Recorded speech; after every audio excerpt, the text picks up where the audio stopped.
اس لیے کہ بھیک مانگنے والے کے اکاؤنٹ میں بھی لاکھوں روپے یہ آپ کے اخبارات چلا رہے ہیں۔ جس قوم کا بھکاری لکھپتی ہو پھر اس قوم میں غربت کیا چیز ہے؟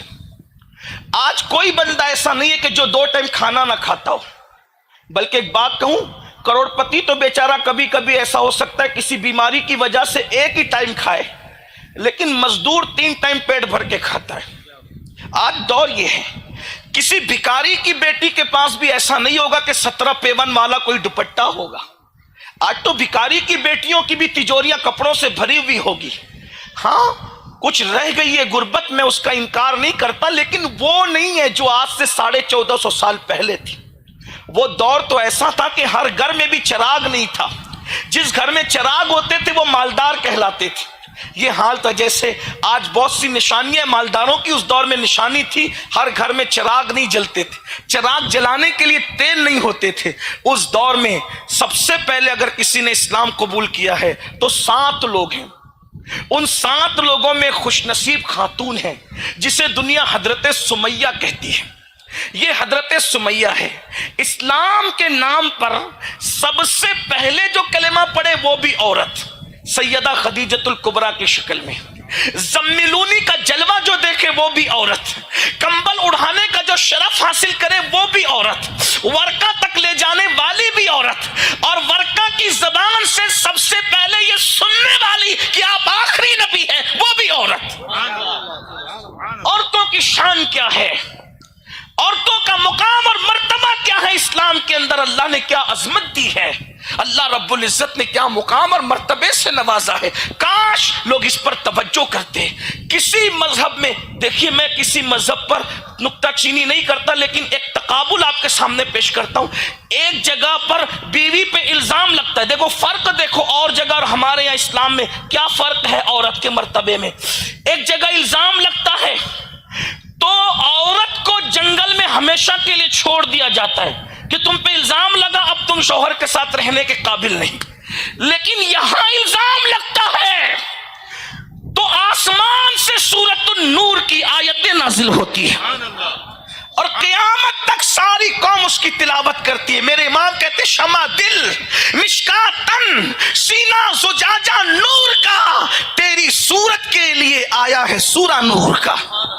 غور فرمائے، اور جگہ جنگل میں چھوڑا جا رہا ہے اور یہاں سیدہ عائشہ صدیقہ کے لیے عرش سے برات نازل کی جا رہی ہے۔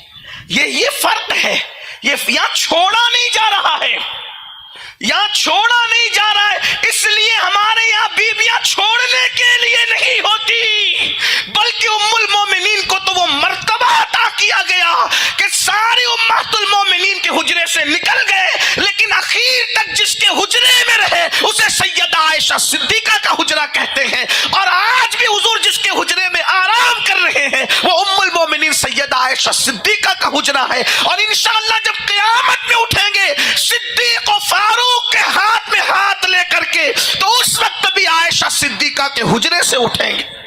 غور تو فرمائے کیا شان، حضور چاہتے تو کہیں بھی آرام کرتے، لیکن حضور کو منظور ہوا صاحب حریم براعت کے گھر میں آرام فرمانا، یہ شان ہے۔